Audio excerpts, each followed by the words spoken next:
Hi everyone. आप में से काफ़ी लोगों ने ये न्यूज़ तो सुन लिया होगा कि देश में 21 यानी 21 नए सैनिक स्कूल खुल गए हैं। और खुशी की बात यह है कि इन नए स्कूलों में एडमिशन भी इसी साल से स्टार्ट हो रहा है। ये एक बहुत ही बड़ा अपॉर्चुनिटी है उन बच्चों के लिए जो ऑल इंडिया सैनिक स्कूल एंट्रेंस एग्ज़ाम 2022 में क्वालिफाई हुए हैं बट मेडिकल के लिए सिलेक्ट नहीं हुए या फिर मेडिकल टेस्ट देने के बाद उनका सिलेक्शन नहीं हुआ एग्जिस्टिंग 33 सैनिक स्कूलों में। बड़ा अपॉर्चुनिटी इसलिए कह रही हूँ क्योंकि इन नए सैनिक स्कूलों में एडमिशन के लिए AISSEE क्वालिफाइड कैंडिडेट्स को कोई भी एंट्रेंस एग्ज़ाम नहीं देना पड़ेगा, यानी कि बिना एंट्रेंस एग्ज़ाम के ही आपको इसमें एडमिशन मिलने वाला है थ्रू ई-काउंसलिंग। अब ई-काउंसलिंग क्या है ये वीडियो में आगे चल के बात करेंगे इसके बारे में। उससे पहले जान लेते हैं इन नए सैनिक स्कूलों के बारे में वो सारी जानकारी जो कि आपको इनमें एडमिशन लेने से पहले जानना ज़रूरी है। सबसे पहले जान लेते हैं कि ये जो नए 21 सैनिक स्कूल हैं ये कौन कौन से हैं और ये कहाँ कहाँ पे हैं। तो ये जानने के लिए हम इनका जो ऑफिशियल वेबसाइट जो न्यू सैनिक स्कूल के लिए है वो है sainicschool.ncog.gov.in। वेबसाइट की लिंक मैं डिस्क्रिप्शन बॉक्स में भी दे दूँगी। इस वेबसाइट को ओपन करने पे हमें होम पेज पे दिखेगा ई काउंसलिंग का ऑप्शन। उस ई काउंसलिंग पे हम क्लिक करेंगे तो हमें ऑप्शन मिलेगा लिस्ट ऑफ अप्रूव्ड स्कूल्स का। तो उस ऑप्शन पे फिर हम क्लिक करेंगे जिसमें हमें उन स्टेट्स और यूनियन टेरिटरीज़ के नाम दिखेंगे जहाँ पे ये नए सैनिक स्कूल खुले हैं। इन स्टेट्स या यूनियन टेरिटरी पे क्लिक करने से आपको उस स्टेट या यूनियन टेरिटरी में जो नया सैनिक स्कूल खुला है उसका डिटेल्स दिखेगा। जैसे हम बिहार पे क्लिक करते हैं तो हमें दिखता है सुंदरी देवी सरस्वती विद्या मंदिर। तो ये है उस नए सैनिक स्कूल का नाम और ये आपका डिस्ट्रिक्ट समस्तीपुर में लोकेटेड है। इसी तरह से आप बाकी के स्टेट्स या यूनियन टेरिटरीज़ के जो सैनिक स्कूल हैं उनके डिटेल्स देख सकते हैं। और मैं कोशिश करूंगी कि इन 21 नए सैनिक स्कूलों पे एक डिटेल वीडियो बनाऊं जिसमें कि इनके सारे डिटेल्स दिए हुए हैं। अब बात करते हैं इन नए 21 सैनिक स्कूलों में एडमिशन किस क्लास में होगा। तो सिंस ये न्यू सेटअप किए गए स्कूल हैं तो यहाँ पे अभी क्लास 6 में ही एडमिशन होगा for both boys and girls. अभी क्लास 9 में कोई एडमिशन नहीं होगा। नेक्स्ट है सीट्स कितने हैं और सीट रिज़र्वेशन पॉलिसी क्या है यहाँ पे। तो किस सैनिक स्कूल में कितने एग्जैक्ट सीट्स हैं इसका अभी कोई जिक्र नहीं किया गया है बट जो रिज़र्वेशन पॉलिसी है वो इस तरह से है कि जो टोटल सीट हैं मतलब किसी भी सैनिक स्कूल में इन नए सैनिक स्कूलों के उसमें जो टोटल सीट हैं उनके 40% सीट यानी कि 40% सीट AISSEE क्वालिफाइड कैंडिडेट्स के लिए फ़िक्स्ड है और बाकी के जो 60% यानी 60% सीट बचे वो उन स्कूलों में पहले से जो बच्चे पढ़ रहे हैं उन बच्चों के लिए ये फ़िक्स्ड है। इसको अच्छे से समझते हैं कि मान लेते हैं कि किसी सैनिक स्कूल में 100 सीट है तो उसका 40% सीट यानी कि 40 सीट्स आपका AISSEE के जो क्वालिफाइड कैंडिडेट्स हैं उनके लिए होगा और जो बाकी 60 सीट होंगे वो उस स्कूल में जो पहले से बच्चे पढ़ रहे हैं।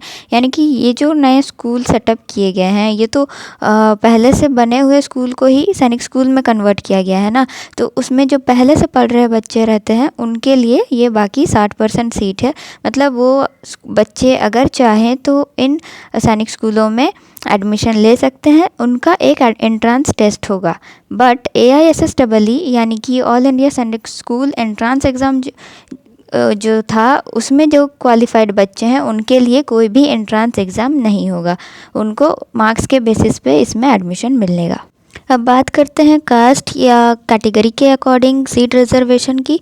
तो कास्ट या कैटेगरी के अकॉर्डिंग सीट रिज़र्वेशन का कोई भी रूल नहीं बताया गया है।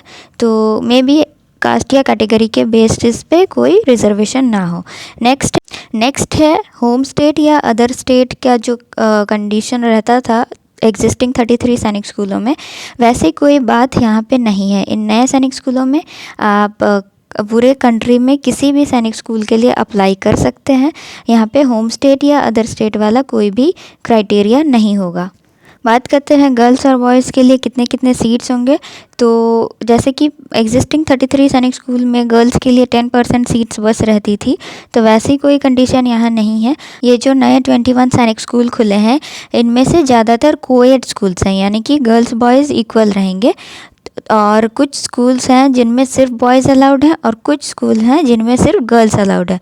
तो इस बात का ध्यान देते हुए आपको अप्लाई करना है। और जो स्कूल कोएड होंगे वहाँ पे गर्ल्स और बॉयज़ के लिए इक्वल सीट्स होगा, मतलब इक्वल अपॉर्चुनिटी है। एडमिशन जो है वो प्योरली मार्क्स के अकॉर्डिंग होगा, यानी कि जिसके जितना ज़्यादा मार्क्स आए हैं एंट्रेंस एग्ज़ाम में, उसका एडमिशन का चांस उतना ही ज़्यादा होगा। और जो स्कूल सिर्फ बॉयज़ के लिए है वहाँ सिर्फ बॉयज़ का एडमिशन होगा, और जो स्कूल गर्ल्स के लिए है वहाँ सिर्फ गर्ल्स का एडमिशन होगा। ये नए स्कूल सरकारी है या प्राइवेट, तो ये जो नए आपके 21 सैनिक स्कूल्स हैं, ये कुछ प्राइवेट हैं, कुछ NGOs के द्वारा रन किए जा रहे हैं, और कुछ आपके सरकारी हैं, यानी कि गवर्नमेंट के अंडर। बात करते हैं बोर्ड, यानी कि किस बोर्ड से एफिलिएटेड हैं ये स्कूल्स। तो कुछ सैनिक स्कूल्स यहाँ CBSE से एफिलिएटेड हैं, यानी कि central board of secondary education, and कुछ स्कूल स्टेट गवर्नमेंट के करिकुलम को फॉलो करते हैं। इन स्कूलों में हॉस्टल फैसिलिटी होगा या नहीं। ये जो नए सैनिक स्कूल खुले हैं, इनमें से कुछ सैनिक स्कूल रेसिडेंशियल हैं, यानी कि यहाँ हॉस्टल फैसिलिटी होगी, और कुछ सैनिक स्कूल में डे बोर्डिंग होगा, यानी कि वहाँ हॉस्टल फैसिलिटी नहीं होगा। और कुछ सैनिक स्कूलों में दोनों मिक्स टाइप का एक अकोमोडेशन सिस्टम रहेगा, यानी कि वहाँ हॉस्टल भी होगा, लेकिन अगर आप चाहें तो ऑप्ट कर सकते हैं हॉस्टल के लिए, या फिर आप बाहर से यानी कि डे स्कूलिंग भी कर सकते हैं। तो इन नए 21 सैनिक स्कूलों में किस स्कूल में कैसा फैसिलिटी है, इस पे मैं एक अलग से डिटेल वीडियो बना दूंगी। अब बात करते हैं फ़ीस कितनी लगेगी इन सैनिक स्कूलों में। हर सैनिक स्कूल का अपना एक अलग फ़ीस स्ट्रक्चर होगा, क्योंकि हर सैनिक स्कूल डिफरेंट टाइप का होगा, है ना। जैसे कि कुछ NGO से रन किए होंगे, कुछ प्राइवेट होंगे और कुछ सरकारी, तो इसलिए इनमें अलग अलग टाइप का फ़ीस स्ट्रक्चर चलेगा। अभी फ़ीस से रिलेटेड कोई भी ऐसा नोटिफिकेशन नहीं दिया गया है। हालांकि स्कॉलरशिप से रिलेटेड एक बात कही है इन नए सैनिक स्कूलों के लिए कि टॉप 50% स्टूडेंट्स को 40,000 रुपीज़ तक का स्कॉलरशिप मिलेगा, मेरिट कम मीन्स बेसिस पे। तो जो बच्चे अच्छा स्कोर करेंगे, अच्छे मार्क्स लाएंगे, ईयरली परफॉर्मेंस उनका देखा जाएगा और उसके अकॉर्डिंग स्कॉलरशिप मिलेगी इन सैनिक स्कूलों में। नेक्स्ट बात करते हैं एडमिशन का प्रोसेस कैसा है। तो हम यहाँ पे जो बच्चे ऑल इंडिया सैनिक स्कूल एंट्रेंस एग्ज़ाम क्वालिफाई किए हैं उनके बारे में बात करते हैं।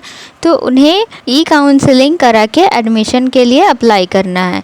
तो काउंसलिंग के लिए आप वेबसाइट है sanicSchool.ncog.gov.in पे आप ओपन कर लेना है और उसमें अप्लाई करना है।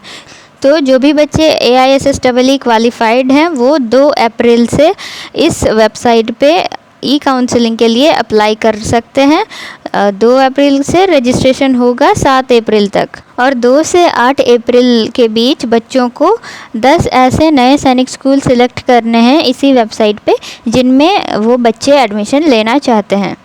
10 अप्रैल को उसके बाद फर्स्ट मेरिट लिस्ट आएगी। फर्स्ट मेरिट लिस्ट में बच्चों को उनके मार्क्स के अकॉर्डिंग कोई सैनिक स्कूल में सीट मिलेगा, और उस सीट के अकॉर्डिंग बच्चा अगर चाहे उस सैनिक स्कूल में एडमिशन लेने का तो वो उस सीट को एक्सेप्ट करके उस सैनिक स्कूल में एडमिशन लेगा। फर्स्ट राउंड में अगर किसी बच्चे को सीट नहीं मिलता है तो फिर वो नेक्स्ट यानी कि सेकंड राउंड के लिए रजिस्ट्रेशन करना है उन्हें। 17 से 19 अप्रैल तक ये सेकंड राउंड का रजिस्ट्रेशन होगा। प्लस कोई बच्चा अगर फर्स्ट राउंड में किसी ऐसे सैनिक स्कूल में उसे सीट मिले जहां वो एडमिशन नहीं लेना चाहता है और वो चाहता है कि वो अपने जो सिलेक्ट किए गए सैनिक स्कूल हैं उनमें से एक बेटर सैनिक स्कूल में एडमिशन लेना चाहता है, तो वो सेकंड राउंड के लिए ऑप्ट करेगा। सेकेंड राउंड काउंसलिंग के लिए रजिस्ट्रेशन होने के बाद 21 अप्रैल को सेकेंड मेरिट लिस्ट निकाली जाएगी और उनमें जिन बच्चों को जो सैनिक स्कूल प्रोवाइड किए जाएंगे उसके अकॉर्डिंग बच्चे एडमिशन लेंगे। एडमिशन प्रोसेस में अगर आपको कोई भी क्वेश्चन या क्वेरी हो तो आप कमेंट सेक्शन में बताएं, मैं उसे फिर एक नए वीडियो में उसके बारे में डिस्कस करूँगी। नेक्स्ट हम बात करते हैं मेडिकल टेस्ट के बारे में। तो बच्चों, मेरिट लिस्ट में नाम आने के बाद आपको कोई भी मेडिकल टेस्ट नहीं देना पड़ेगा। जी हाँ, मेडिकल टेस्ट देने की कोई भी ज़रूरत नहीं है इन नए सैनिक स्कूलों के लिए।